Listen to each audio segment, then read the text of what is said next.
Hello, thank you for joining us. And we're back here on the Second Global Oncothon, organized by International Society of Pediatric Oncology and OncoDaily on this Pediatric Cancer International Day. And today we already welcomed most leaders in oncology field, in healthcare. Also, celebrities have joined to share the message, like Lionel Messi and Richard Alejandra. And now I have an honor of saying and giving the stage to not less famous people in the field. Let me welcome Professor Giuseppe Curigliano, who is the Director of Early Drug Development Division and the co-chair of the Experimental Therapeutic Program in the European Institute of Oncology in Milan. And also, he is the President-elect of European Society of Medical Oncology, ESMO.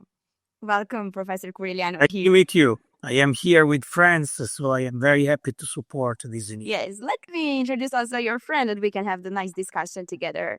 We have another great leader here with us, Professor Hesham El-Ghazaly, who is founder and CEO of AlpeCure Oncology Center and Professor of Political Oncology at Shams University in Cairo, Egypt. Both global leaders joining us today. Thank you for accepting our invite and being here to support pediatric cancer together. Thank you very much for inviting us, and it's really an honor, and it's a great activity that we are very happy to join and share. Let me give floor to yours. We're three of us. Professor Curigliano, would you like to share your perspective? Oh, yes. I really believe that this is a great initiative, first of all. I really congratulate with you for moving the public opinion on a problem that, in my opinion, is a major problem. Because despite being one of the leading causes of disease-related death in children, when we discussed about cancer in children, there is significantly less investment and less research than in adult cancer. So we have to consider that nearly 500,000 of due diagnoses there are all over the world, and I believe that in some countries these are under-considered. And despite this is a rare disease, very limited resources are allocated to this. So my perspective is that we need more research in pediatric cancer. What we need to do is really to invest money in order to better understand biology behind some cancers. And more specifically, I believe we need to launch precision medicine programs also in this field. I would like to remind some initiative in Germany and in the United States, but for sure pediatric population is underrepresented in clinical trials. And what we need to do as scientific society and global community of oncologists is to bring a spotlight on this patient population, because this is dramatic that until now we don't have more resource invested.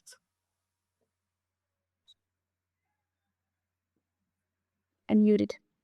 Okay, I was muted. I'm sorry. Thank you for sharing this. Indeed, is very important, and we should invest more in research for pediatric cancer, like we do in adults.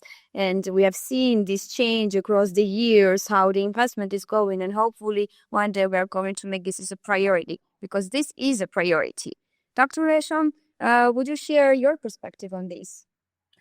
Okay, thank you very much for inviting me. It's truly an honor, and I want to thank OncoDaily for organizing this important activity in collaboration with SIOP, the Second Global Oncothon Day for Unity and Action for Pediatric Cancer. Coincidence with the Childhood Cancer Awareness Day, this global initiative will unite people and organizations worldwide with a common goal, ensuring a future free of cancer for every child. During the last month, on January 2025, we was highlighting the rising incidence of breast cancer in adolescents between 18 and 29 years old, with estimated incidence of 5% in the European countries and doubling incidence or even more, ranging from 13 to 20% in the MENA region and low middle income countries, with no obvious data regarding the incidence in less than 18 years old. However, reported cases in Egypt and other countries for breast cancer in MENA region in children, and had shown as well as without even reporting a family history. Moreover, almost 70% of the published guidelines for breast cancer management in young adults representing expert opinion, not category 1 or even category 2 evidence, due to the less enrollment of this category, as Prof. Curigliano said, in the clinical trial till now. No study has shown exactly why we have that increasing incidence for early onset worldwide. And if we have a specific genetic alteration other than BRCA mutation, if there is any specific risk factor related to our population, which became alarming sign that we should have dedicated research group for this category. Breast cancer does not discriminate, affecting young adults in everywhere, especially in the MENA region and low middle income countries, leading us and asking us to go for joining you for this fight against cancer, childhood cancer, and young adult cancer. And I'm really grateful for this invitation. And thanks for our colleagues joining us today for this incredible work you are doing. Thank you for sharing this perspective. And indeed, young adults are part of pediatric oncology population in SIOP's general mission, and they are very vulnerable population, and we need to be very careful because they are either from pediatric or from adults. Sometimes they get neglected and are stuck in between, and we should take the action to also tackle them because the cancer biology is also different. You both mentioned about the research and clinical trials and how to pediatric involvement. So what you both see as the challenges, why pediatric cancer trials are more difficult, and how you usually do it to overcome? You both work in very different settings, but also have some similarities. So what would be your opinion about it? What to do to make pediatric also involved in clinical trials? But, maybe we need more cooperative groups globally, concentrated, of course, in identifying and setting priorities.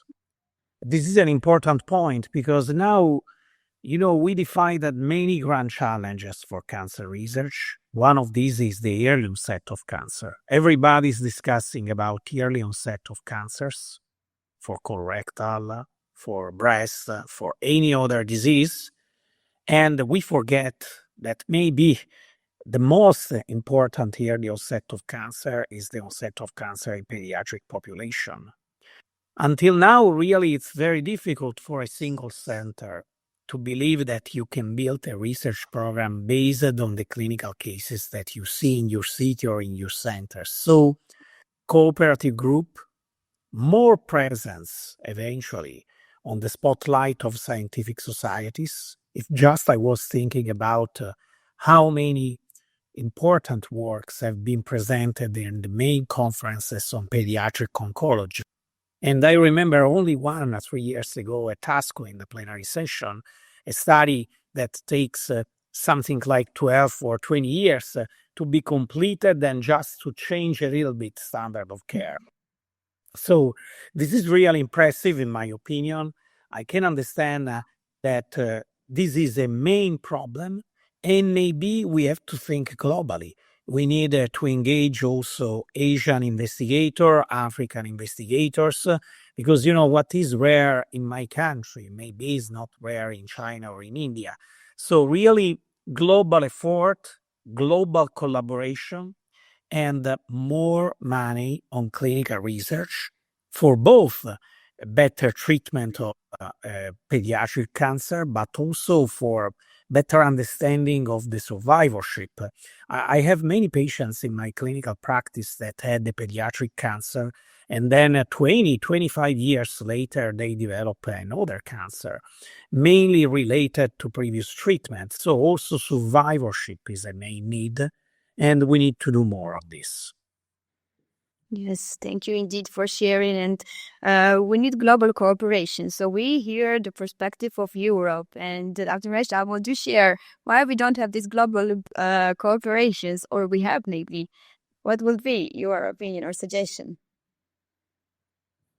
So I think Giuseppe, going for all the important pillars of how to improve the research activity and how to understand more, and we believe that the networking and the global effort is essential. So it is very important.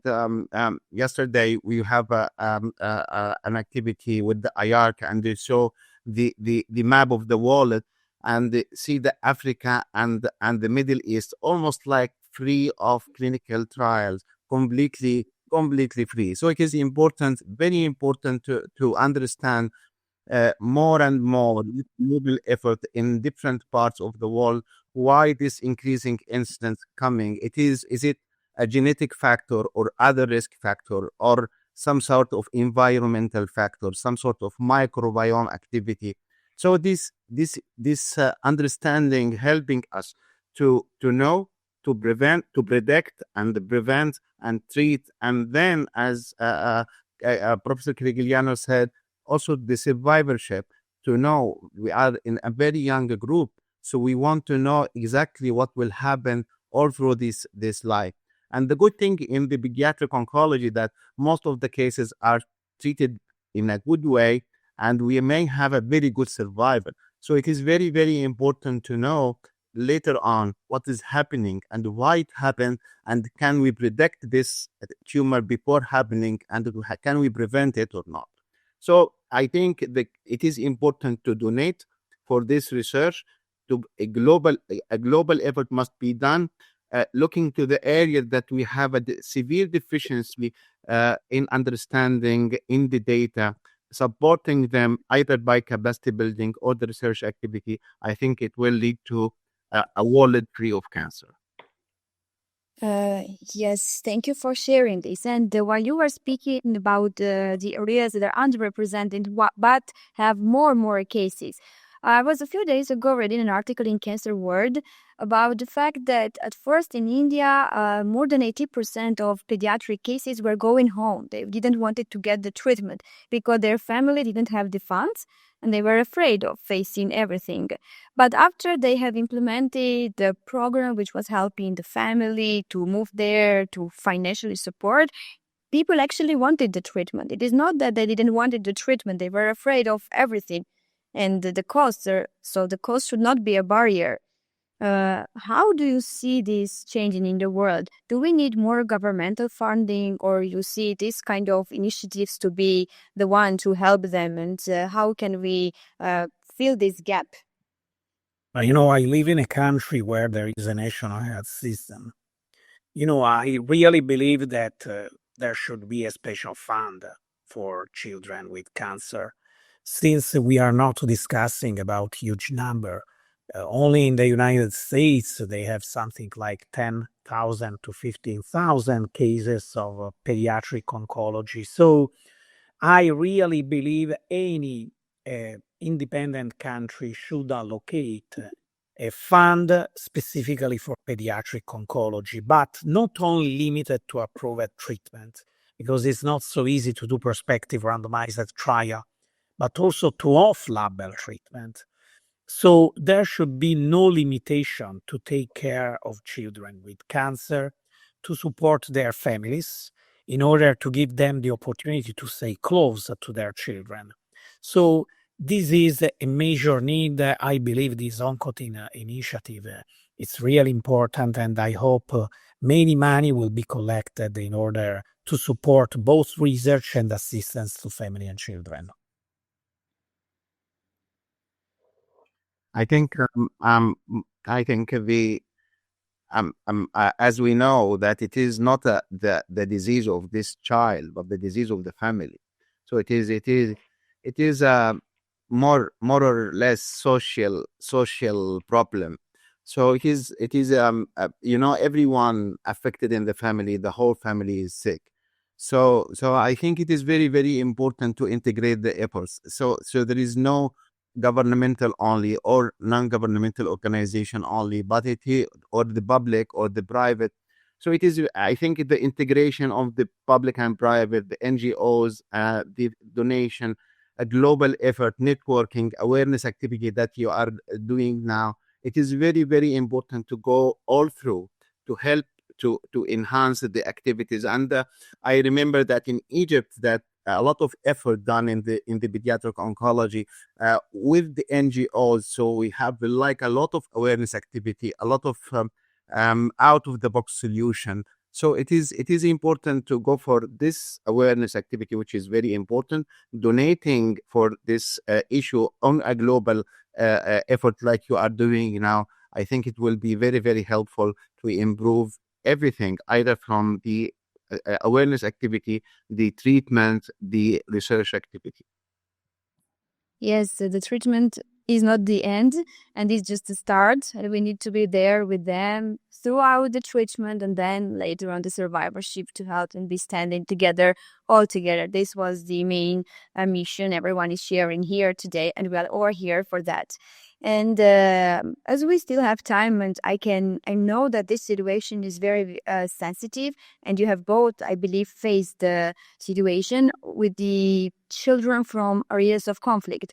I believe a lot of Ukrainian pediatric patients were treated in Italy, and a lot of people from Gaza were treated in Egypt, and you both faced the situation. How would you share this, I might say, the experience? But regarding my country, since I am a member of the National Health Council in Italy, I remember very well when the war started in Ukraine, and many children from pediatric center in Ukraine have been moved, specifically in Milano and in Rome.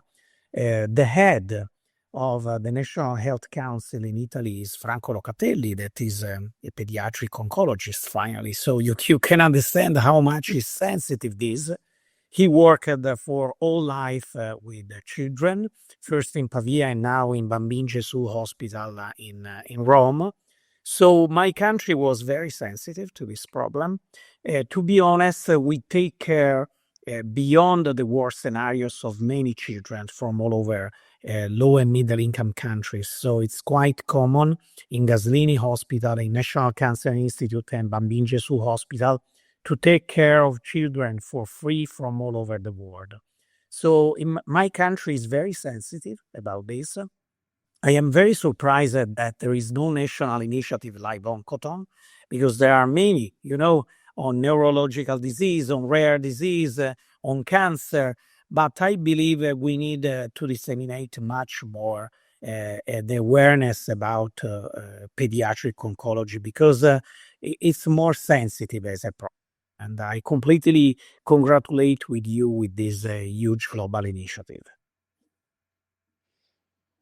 Yes. Also, again, it is very hard to fight not only cancer in children, but also to have these people from like a destructive actions and war, and you feel that everything like coming in a very, very emotional and sensitive way. And we have in Egypt, we have a lot of children from Gaza with cancer and treated completely for free in the Ministry of Health, in the National Cancer Institute and the Nasser Institute and other hospitals.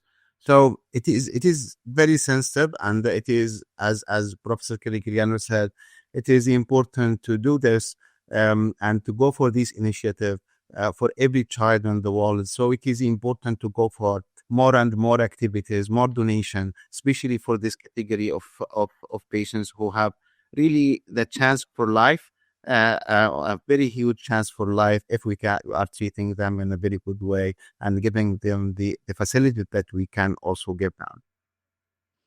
Thank you both for sharing and touching this sensitive topic. And indeed, while there is an evil in the world, which is wars, we see also that humanity is there to support each other. And it makes us proud because we take care. It doesn't matter who is this child, where is born, and who is her family. We're there to support, and I see it in every country, and every country is doing their best to support, and no children should not leave because of the funds. And we are here today, especially for this. And this is in collaboration with the International Pediatric Society, especially for this, to tackle all the problems all over the world and to help and support pediatric cancer research.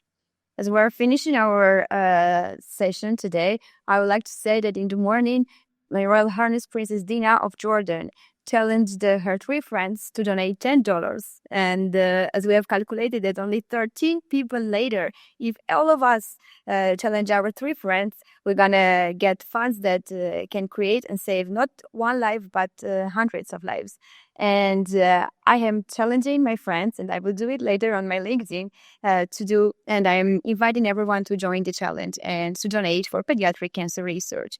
Thank you, Professor Curigliano and Professor El-Ghazaly, for joining and having this very important session. Thank you. Thank you very much.